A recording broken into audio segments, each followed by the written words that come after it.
Good afternoon and welcome to our press conference with President Lagarde and Vice President de Guindos. My name is Wolfgang Preußel. We have also participants that are connected via video stream. If they take the floor and ask questions, I would ask them to turn on the camera and the microphones, obviously. And with that, I hand over to President Lagarde, please. Thank you very much, Wolfgang, and good afternoon to all of you present in the room and on screen. So the Vice President and I welcome you to our press conference. We would like to begin by congratulating Bulgaria on joining the euro area on January the 1st, 2026. We also warmly welcome Dimitar Radev, the governor of the Bulgarian National Bank. He joined the Governing Council today with voting capacity. Membership of the euro area has almost doubled since 1999 and is testimony to the attractiveness of the single currency and the enduring benefits of European integration. We will now report on the outcome of today's meeting. The Governing Council today decided to keep the three key ECB interest rates unchanged. Our updated assessment reconfirms that inflation should stabilize at our 2% target in the medium term. The economy remains resilient in a challenging global environment.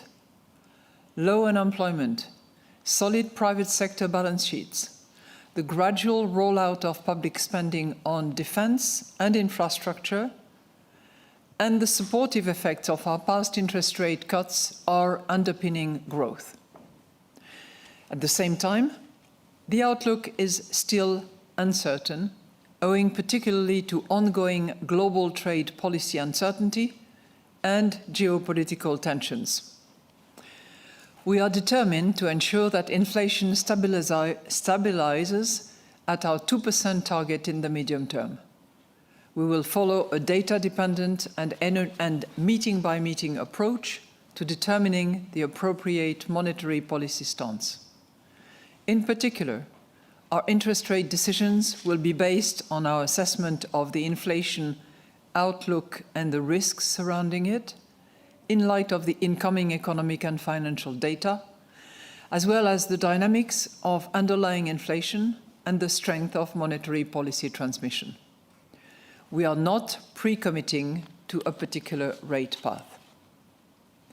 The decisions taken today are set out in a press release available on our website. And I will now outline in more detail how we see the economy and inflation developing, and will then explain our assessment of financial and monetary conditions. So looking at the economic activity first. The economy grew by 0.3% in the fourth quarter of 2025, according to Eurostat's preliminary flash estimate. Growth has mainly been driven by services, notably in the information and communication sector. Manufacturing has been resilient despite the headwinds from global trade and geopolitical uncertainty. Momentum in construction is picking up, also supported by public investment. The labor market continues to support incomes, even though demand for labor has cooled further. Unemployment stood at 6.2% in December, after 6.3% in November. Growing labor incomes, together with a lower household saving rate, should bolster private consumption.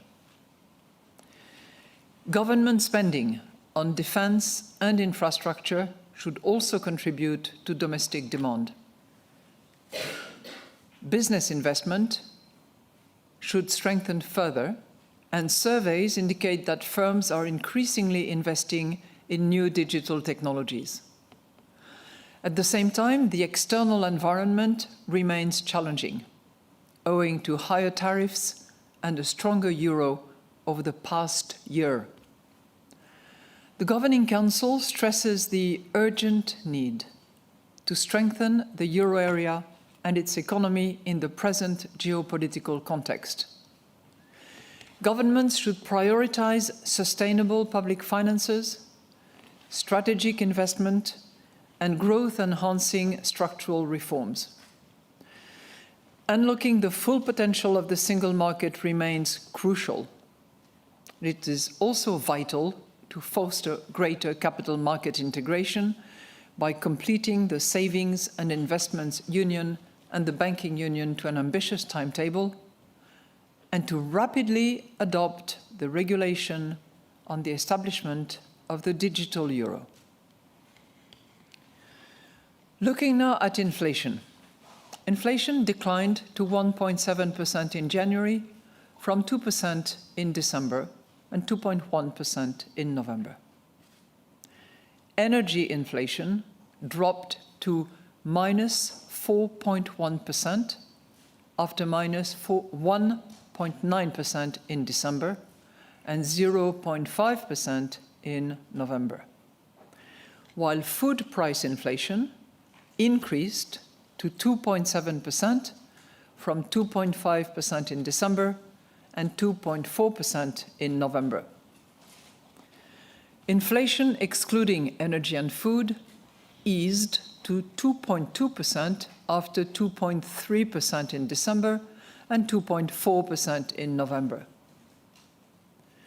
Goods inflation edged up to 0.4%, whereas services inflation declined to 3.2% from 3.4% in December and 3.5% in November. Indicators of underlying inflation have changed little over recent months and remain consistent with our 2% medium-term target. Negotiated wage growth and forward-looking indicators, such as the ECB's wage tracker and surveys on wage expectations, point to a continued moderation in labor costs. However, the contribution to overall wage growth from payment over and above the negotiated wage component remains uncertain. Most measures of longer-term inflation expectations continue to stand at around 2%, supporting the stabilization of inflation around our target. On the risk, the euro area continues to face a volatile global policy environment. A renewed increase in uncertainty could weigh on demand. A deterioration in global financial market sentiment could also dampen demand. Further frictions in international trade could disrupt supply chains, reduce exports, and weaken consumption and investment. Geopolitical tensions, in particular, Russia's unjustified war against Ukraine, remain a major source of uncertainty. By contrast, planned defense and infrastructure spending, together with the adoption of productivity-enhancing reforms and the adoption of new technologies by euro area firms, may drive up growth by more than expected, including through positive effects on business and consumer confidence. New trade agreements and a deeper integration of our European single market could also boost growth beyond current expectations. The outlook for inflation continues to be more uncertain than usual on account of the volatile global policy environment. So inflation could turn out to be lower if tariffs reduce demand for euro area exports by more than expected, and if countries with overcapacity increase further their exports to the euro area. Moreover, a stronger euro could bring inflation down beyond current expectations. More volatile and risk-averse financial markets could weigh on demand and thereby also lower inflation. By contrast, inflation could turn out to be higher if there were a persistent upward shift in energy prices, or if more fragmented global supply chains pushed up import prices, curtailed the supply of critical raw materials, and added to capacity constraints in the euro area economy. If wage growth moderated more slowly, services inflation might come down later than expected. The planned boost in defense and infrastructure spending could also cause inflation to pick up over the medium term. And extreme weather events and the unfolding climate and nature crisis more broadly could drive up food prices by more than expected. So looking at financial and monetary conditions, market rates have come down since our last meeting, while global trade and geopolitical tensions temporarily increased financial market volatility. Bank lending rates for firms ticked up to 3.6% in December from 3.5% in November, as did the cost of issuing market-based debt. The average interest rate on new mortgages, again, held steady at 3.3% in December. Bank lending to firms grew by 3% on a yearly basis in December, after 3.1% in November and 2.9% in October. The issuance of corporate bonds rose by 3.4% in December. According to our latest bank lending survey for euro area firms, demand for credit was up slightly in the fourth quarter, especially to finance inventories and working capital. At the same time, credit standards for business loans tightened again. Mortgage lending grew by 3% after 2.9% in November and 2.8% in October, in response to still rising demand for loans and an easing of credit standards. So to conclude, the Governing Council today decided to keep the three key ECB interest rates unchanged. We are determined to ensure that inflation stabilizes at our 2% target in the medium term. We will follow a data-dependent and meeting-by-meeting approach to determining the appropriate monetary policy stance. Our interest rate decisions will be based on our assessment of the inflation outlook and the risks surrounding it, in light of the incoming economic and financial data, as well as the dynamics of underlying inflation and the strength of monetary policy transmission. We are not pre-committing to a particular rate path. And in any case, we stand ready to adjust all of our instruments within our mandate to ensure that inflation stabilizes sustainably at our medium-term target and to preserve the smooth functioning of monetary policy transmission. And we are now ready to take your questions. First question goes to Alex Weber of Bloomberg. Alex, please. Thank you very much. Good afternoon. My first question is on the risk assessment. Given the events of recent weeks, including new tariff threats by the US, would you say that inflation and economic risks on both sides have become more pronounced again, and has the ECB's good place perhaps become a little less comfortable?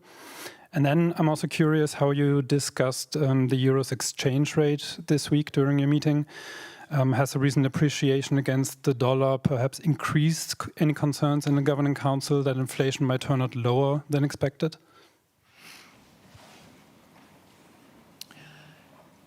Well, thank you for your two questions. Let me first of all mention to all of you that the Governing Council took a unanimous decision to keep the rates at their current level unchanged. In relation to our risk assessment, you will have seen that we take a one hand, the other hand approach, both in relation to activity and in relation to inflation. And if you look at the balancing act between the two, we are, as I would call it, in a broadly balanced situation when it comes to risk assessment. And some risks have ticked up, others have ticked down, but on balance, taking the various specific elements that we make sure we list in a rather exhaustive way, we believe that we are in a broadly balanced situation at the moment. So, on the exchange rate, because I know that this is a question that has been on the mind of some, I just want to remind you, and this will not come as a surprise, that we do not target an exchange rate in terms of policy target. But we also recognize that it is important for growth and inflation outlook, both. So for that reason, we always keep a close eye on exchange rate developments, and the Governing Council discussed this matter today. Now, what we observed collectively is that the dollar has depreciated measurably against the euro, but not in the last few days, but since March 2025. That's when you see the significant change at the time. And in the last few weeks, actually since the summer, it has fluctuated within a range. And whether you look at the euro-US dollar, whether you look at nominal effective exchange rate, the story is the same. So, as a result of that observation, we concluded that the impact of exchange rate appreciation since last year is incorporated in our baseline. Okay? But of course, as I said, we always monitor whether the impact is passing through as expected and how it affects our reaction function. That's the analysis that we conducted. So it's a topic that we touched, that we explored, and our conclusion is as I have just described. I would also observe that the current range within which the euro relative to the dollar is evolving is very much in line with the overall average of that exchange rate between the euro and the dollar for as long as the euro has been around. Next question for Annette Weisbach of CNBC. Annette, please. President Lagarde, I have two questions. A, on the role of the global euro. Global euro. Yeah. You wanted to push the importance of the euro globally. Don't you have to take into account then also a stronger euro towards the rest of the world? My first question. Second question is, there are reports that you're looking into repurposing the swap lines, so enlarging the liquidity pool which is available of euro also beyond its current purpose, in order to also enlarge the importance of the euro. So perhaps you can tell us a little bit more about those plans, also in light of the fact that the independence of the Fed is actually currently questioned by the markets. Thank you.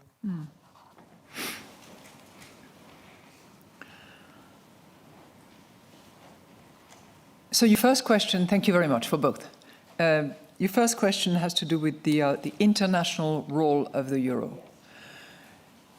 And it is a point that I made about a year ago and that we collectively as Governing Council feel strongly about. Second observation, it is not because you have an international currency that plays a global role that it necessarily implies that it is, quote, strong, unquote, relative to others.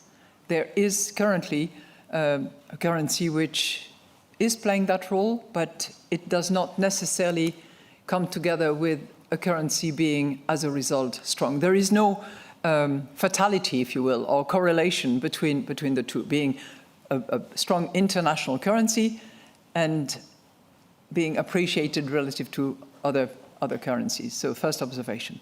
Second observation, I have said in the past, in that speech which I think I gave in Berlin, if I recall, that for a currency to play an international global role and to be powerful as a result requires a few other elements that build over the course of time. And it clearly goes with a reliable environment, a safe environment, where the rule of law is known and respected. I have no doubt about that particular aspect as far as the euro and the euro area is concerned.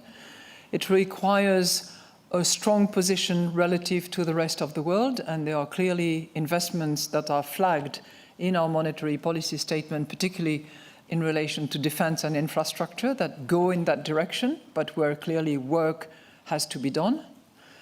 There is a third component which is also improving and has continued to improve recently, which is the capacity to trade with the rest of the world. And I would regard both the Mercosur, the EU-India trade agreement, subsequent trade agreements in Australia and other corners of the world where the Commission is doing hard work, as other components that are necessary for the currency to be strong. So, yes, not necessarily aligned with an appreciation of the currency, and 3, more work needs to be done in those various directions. One of the attributes of a strong currency is to be the provider of liquidity.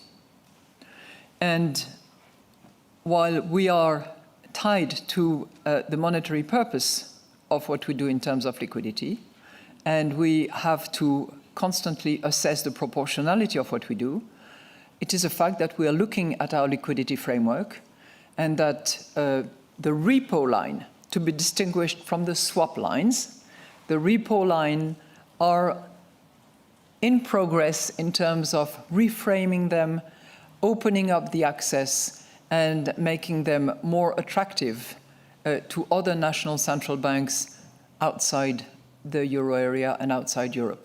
So this is in the works, and I hope to be able to announce a bit more in a few days. Thank you. Next question to Francesco Canepa of Reuters. Francesco, please. Good afternoon. So my first question is about the balance of risk. You said it's broadly balanced. Could you give us some of the flavor of the discussion? Because I don't see it in the opening statement. And the second question is about the good place. Are we still in a good place? Thank you very much. Yeah, you will have noted, because you are an avid reader of our monetary policy statement, that we no longer state in the monetary policy statement whether the balance of risk is whether the risks are broadly balanced or tilted to the downside or tilted to the upside. We did that during the period of COVID, because we thought it was good guidance to have at the time. Now what we do as a policy and as a general practice that we have not moved since COVID is we list the upside and the downside risks component, both in relation to growth and in relation to inflation. And then it's not for you to actually second guess. There is a debate that goes on in the Governing Council, because it's always question of judgment and collective approach to those risks, and the range of the risks, the extensiveness of the risks, and that is debated. What I can tell you is that we are not seeing a reduction of the range of risks. But when I think of geopolitical risks, for instance, it's ebb and flow. When I look at uncertainty about tariffs, it's up and down and out and back. And that has been going on for quite a few quarters, actually. So, no reduction of the range, but equally the sentiment around the table of the Governing Council that it's broadly balanced. Now, are we still in a good place? I would certainly argue that we are in a good place, and inflation is in a good place. Now, 2 words of explanation, because some of you might be riveted to the January data point, and I would like just to remind you that our good place is a factor of whether we are convinced that we will reach our medium-term target of 2%. And we cannot be hostage to one data point. I've said that many times. We cannot be hostage to one reading of inflation, which is set to vary over the next months. If you look at, I'm happy to go down into what's underneath, but this, 1.7, there are multiple causes, and in the monetary policy statement, we take really good care of saying what has gone up, what has gone down. You have a bit more of one category versus the others. So as a result of that, we have this particular reading. But some of them are idiosyncratic and will go away. There is a significant component on energy, which has gone from -5 point something, which has gone to -5 point something, and which is largely a base effect from last year's energy costs. But it is also a fact that inflation is moving gradually down to our target, and we see it at target in the medium term. And I would add one thing, because you didn't ask me, but no, I'll wait until somebody asks me. Aude Kersulek of BFM Business, please. Aude. Good afternoon, and thank you for taking my question. Under what conditions of inflation undershooting would the ECB consider easing monetary policy? How long and how far below 2%? And on another subject, in the US, Kevin Warsh has been nominated to chair the Federal Reserve. Former central banker McCartney called it a fantastic choice. Do you share that view, and have you worked with Mr. Warsh before? Thank you. So on Kevin Warsh, yes, I have known him for a long, long time. Back in the financial crisis days, where he was in public service, and I was Minister of Finance at the time. So we go back a long way, and I very much welcome the announcement of his appointment. Now, I just want to take you back to the undershooting. We have projected undershooting in 2026 for a long time. And if you go back to our September projections, for instance, which were the last projections conducted by the ECB, we had actually this 1.7 and the 1.8 for the entire year. So this was changed and moved up in December. In a way, we are going back to the track that we had anticipated, and this is also what markets and economists are anticipating. But if you look at our, medium-term target, which is what we rely upon, we are at 2% in 27, 2% in 28. I'm myself particularly attentive, as you know, to services. Services is declining a little bit. I'm also very attentive as a result to wages.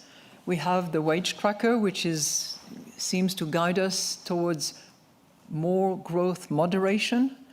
We will have more data and intelligence coming out of the March exercise, but there is nothing that is really changing the baseline at all. And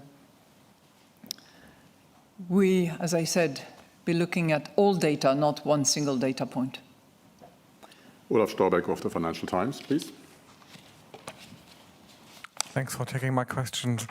My first question is on kind of making sense of the mood music in the monetary policy statement.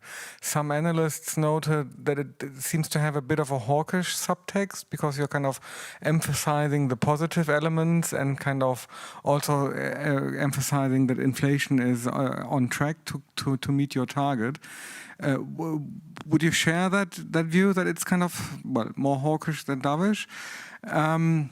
My second question is on core inflation, which has fallen to, I think, the lowest level since October 2021, and is also below the ECB's Q1 forecast.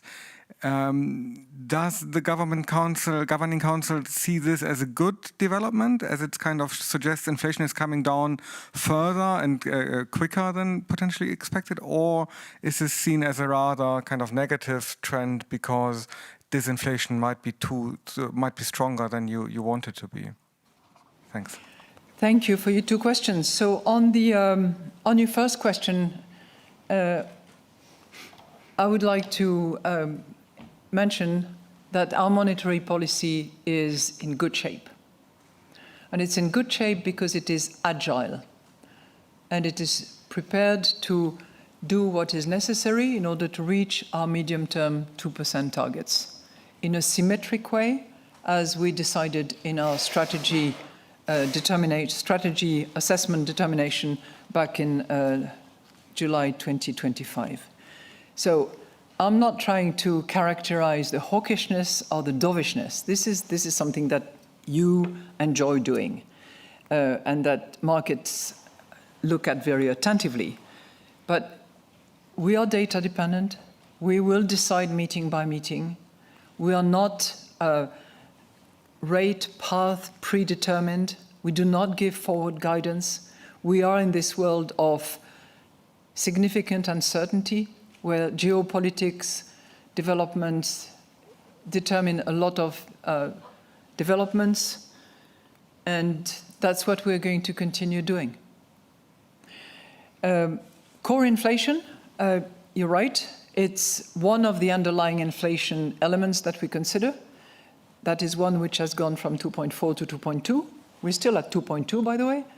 And I think that it's following a path that we had anticipated, that we are pleased to see is taking us to targets. I would like to emphasize one element, which you will allow me to pick up because I think it might be interesting.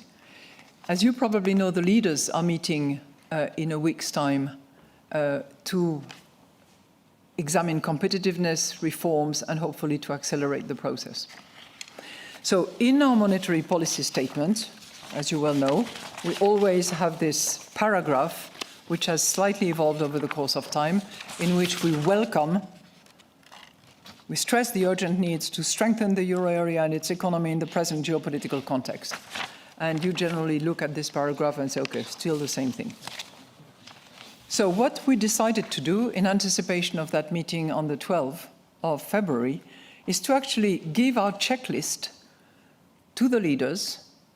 So I will send it to each of the leader of the European Union, to the President of the European Commission, and to the President of the European Council.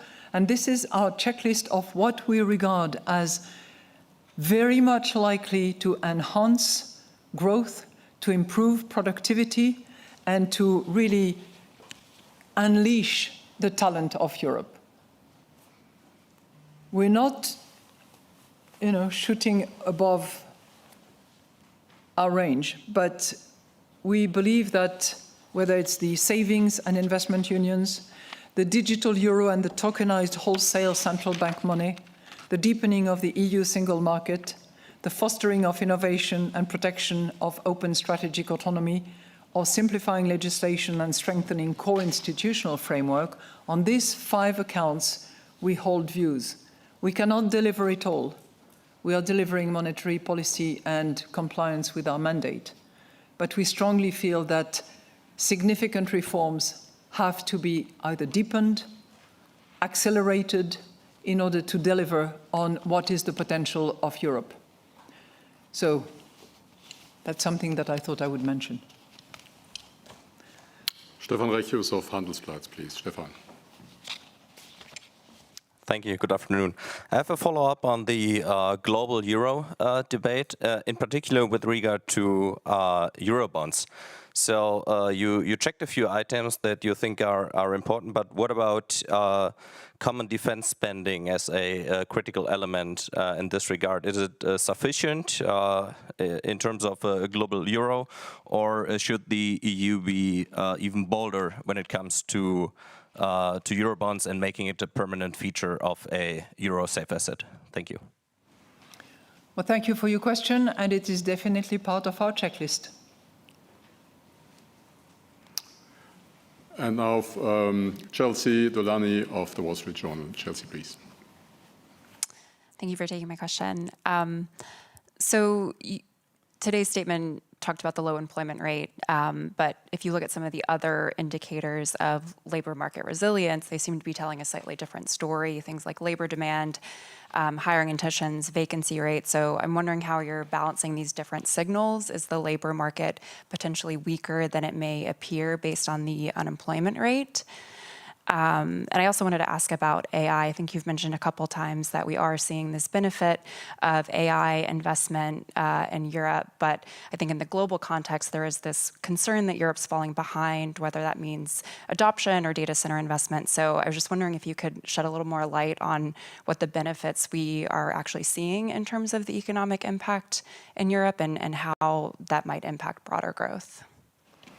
Thank you for your two questions. So, on the labor market,